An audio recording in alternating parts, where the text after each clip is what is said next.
ہمارے حضرت بہت استقامت والے تھے، لیکن پھر بھی فرماتے تھے کہ یہ اللہ کا فضل ہے کہ اللہ نے ہم پہ 5 نمازیں فرض کر دی، آپشنل نہیں رکھا۔ آپشنل ہوتی نا، اختیاری ہوتی تو شاید کوئی بھی نماز نہ ہوتی، ہم سے سوچتے ہی رہتے کہ چلو 5 نمازیں پڑھنا ثواب ہے تو پرسوں سے پڑھیں گے۔ اللہ نے ایسی فرض کی ہے کہ زمین آسمان ادھر سے ادھر ہو جائے، سفر میں ہو، حضر میں ہو، بیماری میں ہو، خوشی میں ہو، غم میں ہو، یہ نہیں چھوڑنی، ٹھیک ہے نا؟ تو مجبور ہیں بھائی، اللہ نے کہا کہ میں کوئی عذر مانوں گا ہی نہیں، سفر ہو کچھ بھی ہو پڑھنی ہے۔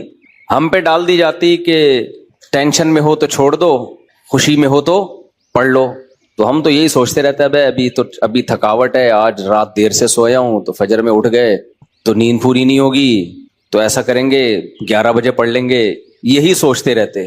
اللہ میاں نے کہا کہ رات دیر سے سو، جلدی سو، یہ تمہاری ٹینشن نہیں ہے، یہ تمہاری ٹینشن ہے، یہ میرا مسئلہ نہیں ہے۔ میں نے کہہ دیا ہے فجر کا مطلب فجر ہے، ظہر کا مطلب ظہر ہے، عصر کا مطلب عصر ہے۔ ابھی ہم امریکہ گئے نا تو جہاز جاتے ہوئے سورج کی سمت میں جا رہا ہوتا ہے، تو ایک نماز بھی نہیں آئی راستے میں۔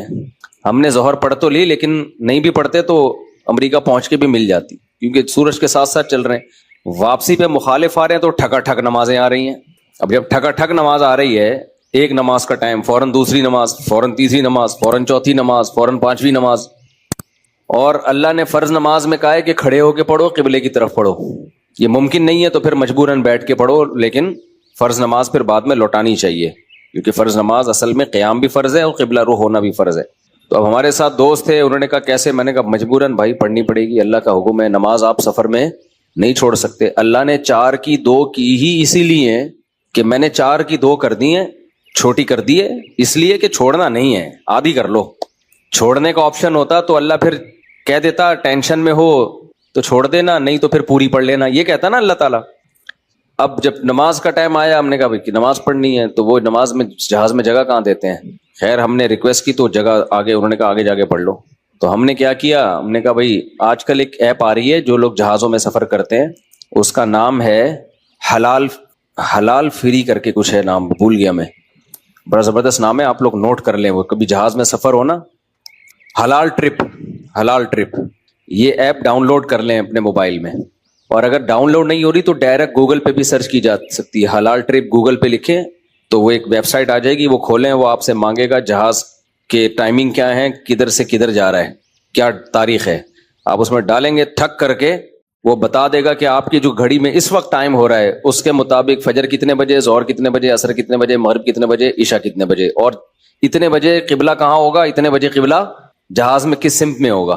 تو بڑی خاندانی ایپلیکیشن ہے، تو وہ آپ جیسے ہی ڈالیں گے ٹھک کر کے، تو ایک گھڑی آپ ایسی رکھیں جو چینج نہ ہو ٹائم اس کا۔ تو یہ خوب مسئلہ سمجھ لیں کہ جہاز میں آپ کو کھڑے ہو کر نماز پڑھنی ہے، اگر ممکن نہ ہو، اجازت نہ دیں، پھر مجبوراً بیٹھ کے پڑھیں، لیکن اس نماز کو لوٹا لیں۔ تو ہم نے تو کھڑے ہو کر اجازت مل گئی تھی، ہم نے کہا چلو پڑھتے ہیں۔ اس میں یہ آسانی ہے کہ ظہر اور عصر اکٹھی، لیکن کیسے اکٹھی؟ اس طرح سے اکٹھی کہ ہم نے دیکھا کہ ظہر کا ٹائم ختم ہو رہا ہے، فرض کریں 5 بجے ختم ہو رہا ہے، اور عصر کا ٹائم 5 بجے شروع ہو رہا ہے، تو ہم نے کیا کیا، وضو کر لیا، کیونکہ جہاز کے واش روم میں وضو کرنا بھی آسان کام نہیں ہے، تمیز سے وضو کیا کرو، وہاں پہ ایسا کیچڑ نہ کر دو کہ وہ بولیں نمازیوں پہ پابندی لگا دیں، اس میں وضو تمیز سے، پانی نہ گرے۔ میں تو وضو کر کے ٹیشو سے سب نیچے صاف کرتا ہوں، تاکہ کوئی نیا بندہ جائے نا، وہ یہ نہ کہے یہ مولویوں کی وجہ سے دیکھو کیچڑ کتنا ہو گیا، برا امیج نہ جائے، تو صاف ستھرا کر کے بالکل اس کو، کوئی بات نہیں، ہاتھ خراب ہو جائے گا اس کو دھو لو آرام سے، لیکن امیج اپنا خراب نہ کرو کہ یار یہ نمازی لوگ جب بھی جہاز میں آتے ہیں کیچڑ کر کے جاتے ہیں۔ ایک نے مجھے بتایا، پائلٹ نے، کہ ہم کہیں جا رہے تھے، کہیں اجتماع تھا، تو سارے نمازی بیٹھے ہوئے تھے جہاز میں، تو کہہ رہے جہاز کی حالت یہ ہو گئی تھی کہ جیسے کوئی تالاب بنا ہوا ہوتا ہے، سارے وضو کر کے آ رہے ہیں گیلے پاؤں کے ساتھ پورے جہاز میں، نا کہتے ہیں ایسا کیچڑ ہم نے زندگی میں کبھی نہیں دیکھا جہاز میں، تو کتنا برا امیج گیا نا۔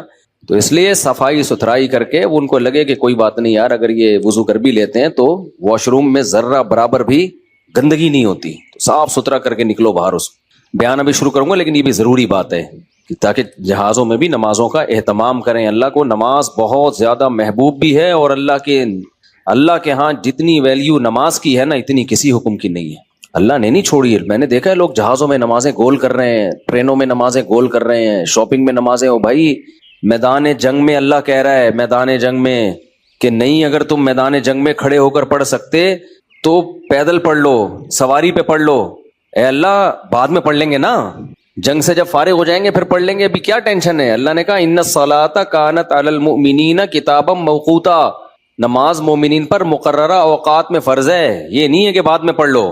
کتنے آرام سے کہتے ہیں بھی سفر میں ابھی کہاں جائیں کیا کریں. نہیں بھائی, نمازی آدمی زمین آسمان ادھر سے ادھر ہو جائے وہ کہتا ہے بھائی چھوڑنی نہیں ہے, کچھ بھی ہو جائے. آج نمازی بھی نمازی نہیں رہے ہیں. تو ہم نے یہ ضرور کیا کیونکہ اس میں وضو بہت مشکل کام ہے, تو اس میں پھر ہم نے یہ کیا کہ بھائی 5 بجے جیسے اپلیکیشن سے پتہ چل گیا شافی وقت کے مطابق 5 بجے ظہر قضا ہو رہی ہے, تو بھائی 4:45 پہ یا 4:50 پہ ہم نے ظہر پڑھ لی, قبلہ رخ کھڑے ہو کر 2 رکعت پڑھی ہیں. تھوڑی دیر میں عصر کا ٹائم ہو گیا, اسی وضو سے عصر نمٹا لی. سمجھتے ہو؟ تو یہ اس طرح سے نبی صلی اللہ علیہ وسلم نے نمازوں کو سفر میں جمع کیا ہے. اور یہ جو حدیث ہے نا جس میں آتا ہے نبی صلی اللہ علیہ وسلم نے بغیر کسی عذر کے سفر کے نمازیں اکٹھی پڑھی ہیں ظہر عصر کی, تو اس کا بھی یہی مطلب ہے. ایسے اکٹھی نہیں ہے کہ ظہر کو قضا کر دیا ہو یا عصر کو ظہر کے ٹائم پہ پڑھ لیا ہو, ورنہ پھر یہ جو آیت ہے حافظوا علی الصلوات والصلاۃ الوسطی, نمازوں کی حفاظت کرو خصوصاً عصر کی نماز کی, پھر اس کا مطلب کیا ہو گیا؟ اس کا تو پھر مطلب ہی نہیں بنتا کوئی. تو حدیث کی وہ تشریح کی جائے گی جو قرآن سے میچ کر رہی ہو. تو اس طرح سے پھر مغرب عشاء بھی ایسے پڑھ سکتے ہیں آپ. مغرب کو ڈیلے کر دیا, عام حالات میں یہ مناسب نہیں ہے, نبی صلی اللہ علیہ وسلم کا معمول نہیں تھا, لیکن کبھی کبھار کوئی عذر ہو تو اس طرح سے ڈیلے کیا جا سکتا ہے. تو مغرب کو تھوڑا ڈیلے کیا عشاء کے قریب. صحیح بخاری کی حدیث ہے, اس میں حضرت عبداللہ بن عمر نے اسی طرح جمع کیا ہے کہ مغرب پڑھی تلبث یسیرا, تھوڑی دیر ٹھہرے پھر عشاء پڑھ لی. تو اس سے پتہ چلتا ہے کہ جن حدیثوں میں آتا ہے اکٹھی پڑھی ہیں تو ان کا یہ مطلب ہے جو بخاری میں بیان. خیر ابھی یہ ٹاپک نہیں ہے کیونکہ لوگ کہتے ہیں کہ یہ لوگ حدیثوں کو نہیں مانتے, حدیثوں میں تو 2 نمازیں اکٹھی پڑھنے کا ہے. ہم مانتے ہیں اکٹھی, لیکن اکٹھی کا مطلب کیا ہے؟ تو خلاصہ یہ کہ کسی قیمت پہ بھائی نماز قضا بولو مت کرو. دیکھو بار بار ایک بات بیان کرتا ہوں, اللہ کے حکم میں آسانی ہے, لچک نہیں ہے. کیونکہ دنیا میں کوئی بھی قانون ساز اپنے قانون کو ہلکا نہیں سمجھتا. دنیا میں جو بھی حکومت ہوتی ہے قانون بنائے اور یہ کہے کہ یہ لازم ہے, اس کے بعد پھر وہ لازم نہ کرے, اور تو اس کا مطلب خود اپنے قانون کی ویلیو کو وہ ڈی ویلیو کر رہی ہے نا. یہی مطلب ہو گیا نا. دنیا میں کوئی یہ نہیں کرتا, تو اللہ قانون بنائے اور کہے کہ یہ فرض ہے, سفر میں بھی فرض ہے, حضر میں بھی فرض ہے, پھر اللہ کہ چلو میں نے کہہ تو دیا باقی تمہاری مرضی. نا نا نا نا نا نا, صحیح ہے, اللہ نے کہہ دیا اب ہے تو ہے, اب آپشنل نہیں ہے. رمضان کے بار بار میں بتاتا ہوں نا, روزے میں مزدور کو بھی روزہ رکھنا پڑے گا, کتنی سخت گرمی ہو, کیونکہ اللہ نے قانون بنا دیا بھائی بیماری میں سفر میں چھوڑ سکتے ہو, اس کا مطلب تیسرا کوئی عذر نہیں ہے, رکھنا پڑے گا. تو اس لیے جو فرائض ہے نا, واجبات فرائض, اس میں اللہ کے قانون آسان ضرور ہے, لچکدار نہیں ہے. جب ہے تو ہے. اسی میں ایک اور مسئلہ آ گیا عدت کا. کسی عورت کے شوہر کا انتقال ہو جائے, اللہ نے قانون بنا دیا, آسان قانون بنایا. زمانہ جاہلیت میں بہت مشکل تھا. جب کسی عورت کے شوہر کا انتقال ہوتا تھا تو زمانہ جاہلیت میں عورت 2 سال عدت گزارتی تھی. کتنی؟ 2 سال. اور اس 2 سال میں وہ میلی کچیلی رہتی تھی. یہاں تک بھی بعض روایات میں آتا ہے اس کی جگہ کو گندا رکھا جاتا تھا, مینگنیاں لا کے ڈال دی جاتی تھی گند میں رہے. اسلام نے اس حکم کو ختم کیا, یہ ظلم ہے عورت کے اوپر.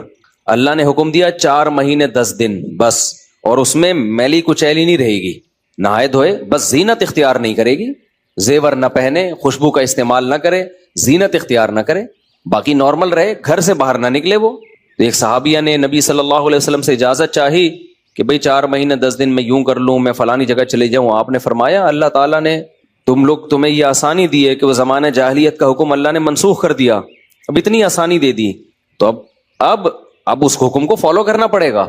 اب آج کل خواتین کیا کرتی ہیں, شوہر کی ڈیتھ ہوئی, جو دیندار نہیں ہے ان کی تو بات ہی نہیں کر رہا نا, ان کی نظر میں تو عدت ودت کی کوئی 2 ٹکے کی حیثیت ہی نہیں ہے, وہ تو اس کو دقیانوسی حکام سمجھتی ہیں. لیکن جو دیندار ہیں وہ بھی بھائی, وہ ڈیتھ ہوئی, شوہر کا چہرہ دیکھنے کے لیے جا رہی ہیں ہسپتال, پھر وہ فلانے کے کام سے جانا ہے تو آج فلانے کے کام سے جانا ہے, تو آج یوں کرنا ہے, آج یہ کرنا ہے, یہ فلانے پورشن میں چلی جاتی ہوں, ماموں کے گھر جا کے عدت گزار لیتی ہوں. بھائی اللہ تعالیٰ نے جو عدت کے حکام دیے ہیں, شوہر کی ڈیتھ ہوتے ہی عورت کی عدت بولو شروع. اور عدت میں 2 کام لازمی ہیں, گھر سے نہیں نکلنا ہے, زینت اختیار نہیں کرنی.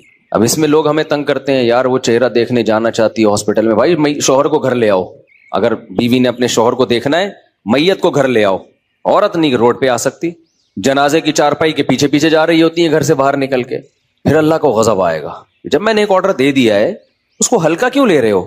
عیادت کے لیے نہیں جا سکتی وہ، سمجھ رہے کہ بھئی فلاں بیمار ہے تو چلو میں عیادت کے لیے چلی جاؤں، فلاں کی ڈیتھ ہو گئی چلو میں تعزیت کے لیے، حج ختم ہو جاتا ہے اس سے، حج کی کتنے مسئلے آتے ہیں، عورت نے حج کی درخواست دی ہوئی ہے، نام آ گیا، حج پہ جانے کی تیاری ہو گئی، شوہر کا انتقال ہو گیا، اب جس دن جانا ہے 4 مہینے تو ہو جائیں گے، 10 دن رہ جائیں گے، تو ہم کہتے ہیں بھائی 10 دن کیا 1 گھنٹہ بھی رہ گیا ہونا 4 مہینے 10 دن ہونے میں، آپ کو 1 گھنٹہ پہلے بھی نکلنے کی اجازت نہیں، بے شک حج ضائع ہو جائے کوئی بات نہیں، حج کینسل ہو جائے، کیونکہ حج کی فرضیت پہ عدت مقدم ہے، حج اگلے سال بھی ہو سکتا ہے، عدت تھوڑی ہو سکتی ہے، تو ہاں یہ اللہ نے آسانی رکھ دی ہے کہ جس عورت کا کوئی کمانے والا نہ ہو، اللہ نے لچک، جہاں شدید ضرورت تھی وہاں اللہ نے خود بخود لچک رکھ دی کہ بھوکے تو نہیں مر سکتے نا، کمانے والا کوئی نہیں ہے تو کمانے کے لیے جا سکتی ہے، مجبوری ہے بھائی کمانا، اس میں فقہاء نے بیان کیا دن میں جائے بغیر زینت اختیار کیے، اور دن میں واپس آ جائے، اور صرف کمانے کی حد تک باہر نکلے، ادھر ادھر نہ جائے۔ اب اس میں خواتین یہ کیوں ایسے کیا؟ بھائی اللہ کا حکم ہے، اب اس میں آپ کو چونو چرا کی اجازت بولو نہیں ہے، بس آرڈر دے دیا۔ پھر اللہ نے یہ بھی حکم نازل کر دیا کہ اگر عورت پریگنینسی میں ہے تو بچہ ہوتے ہی اس کی عدت ختم ہو جائے گی۔ دیکھو ہمارے نبی صلی اللہ علیہ وسلم بھی اللہ کے آرڈر کے سامنے کیسے اپنی عقل نہیں استعمال کرتے تھے۔ ایک صحابیہ کو حمل تھا، ان کے شوہر کی ڈیتھ ہوئی ہے اور ادھر بچہ پیدا ہو گیا، ادھر ڈیتھ ہوئی اور ادھر فوراً ہی، اب ان کو خیال ہوا بھائی اتنی جلدی تو عدت پوری نہیں ہوتی، تو کیا کرنا ہے؟ نبی نے سے مسئلہ پوچھا گیا، آپ نے فرمایا ختم۔ جب اللہ نے کہہ دیا وَأُولَاتُ الْأَحْمَالِ أَجَلُهُنَّ أَن يَضَعْنَ حَمْلَهُنَّ، کہ حمل والی عورت کی عدت یہ ہے کہ بچہ جن لے، تو بچہ جن دیا تو اللہ نے تو نہیں کہا کہ 1 سیکنڈ بعد جنے یا 1 سال کے بعد جنے، اللہ نے یہ کہا ہے اللہ نے قرآن میں۔ تو ہمارے نبی بھی اللہ کے حکم کو کیسے فالو کرتے تھے نا۔ اگر یہی بچہ پہلے پیدا ہو جاتا، پیدا ہوتے ہی شوہر کی موت ہو جاتی، فقہا بہت باریک مسائل بیان کرتے ہیں، اور آج کل کے اسکالر نا ان کا مذاق اڑاتے ہیں کہ دیکھو یہ اتنی باتوں میں لوگوں کو الجھایا ہوا ہے۔ فقہا نے بیان کیا ہے کہ ادھر بچہ پیدا ہوا، کیونکہ ایسا ممکن ہے، قانون جب لکھا جاتا ہے تو امکان کو بھی لکھا جاتا ہے کہ ابھی آدھا بچہ پیدا ہوا ہے اور شوہر کی ڈیتھ ہو گئی تو کیا ہوگا۔ ایک ہے بچہ پیدا ہوتے ہی شوہر کی ڈیتھ ہو جائے، تو بچہ چونکہ پہلے پیدا ہوا ہے، شوہر کی ڈیتھ بعد میں ہوئی ہے، تو اب عدت کیا ہوگی؟ اب 4 مہینے 10 دن چلے گی۔ ادھر شوہر کی ڈیتھ ہوئی اور فوراً بچہ پیدا ہو گیا تو عدت ختم۔ اب ایسے بھی کیس قیامت تک کے لیے دین آیا ہے نا، ایسا بھی ممکن ہے کہ شوہر کی ڈیتھ ہوئی اور بچہ آدھا پیدا ہوا ہے اور ادھر ڈیتھ ہوئی اس کی، یعنی ولادت ہو رہی تھی اور شوہر کا انتقال ہو گیا۔ امکان تو ہے نا، لا جب لکھا جاتا ہے نا تو اس میں امکانات بھی لکھے جاتے ہیں۔ تو فقہا نے اس میں بھی بحث کی ہے کہ اس صورت میں کیا ہوگا، یا عورت کنفیوز ہے، پتہ ہی نہیں چل رہا کہ جب اطلاع ملی ہے تو بچہ پیدا ہو چکا تھا یا نہیں ہوا تھا، اس کے بھی فقہا نے حکام لکھے ہیں۔ تو بہت باریکیوں میں جا کے، تاکہ آئندہ آنے والے لوگوں کو کنفیوژن نہ ہو۔ آپ کتاب میں جا کے دیکھو، ہر مسئلہ پہ فقہا نے ڈسکشن کی ہے اور اس کو بیان کیا ہے۔ تو ذرا سے فرق سے عدت کا حکم چینج، لیکن کیوں اتنا احتیاط کیوں؟ بھائی اللہ کا جب لا ہے تو وہ 2 اور 2 4 کی طرح ہے، سمجھتے ہو گے نہیں سمجھتے ہو؟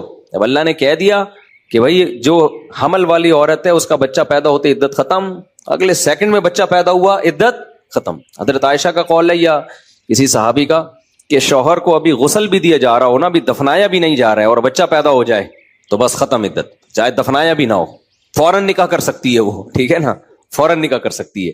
تو اللہ نے اجازت دے دی اس کو۔ اب اس میں حکمت کیا ہے ہمیں نہیں پتا بھائی، اللہ کا حکم ہے، نص وارد ہو گئی تو نبی نے بھی اس پر عمل کیا، صحابہ نے بھی، ائمہ مجتہدین نے بھی۔ لیکن یہ نہیں ہے کہ جی 40 دن کی عدت، بعض 40 دن کی عدت منا رہی ہیں، بعض جو ہے وہ سفر کر رہی ہیں عدت کے دوران۔ تو ہاں گھر اکیلا ہے، وحشت ہے اس میں، بہت زیادہ خوف ہے، کوئی خطرہ ہے چوری چکاری کا، تو مجبوری میں پھر وہ گھر چینج کر سکتی ہے۔ جیسے کوئی ایسی جگہ پہ رہ رہی ہو جہاں چور ڈاکوؤں کوئی ساتھ رہنے والا نہ ہو، وہ ایک الگ مسئلہ ہے۔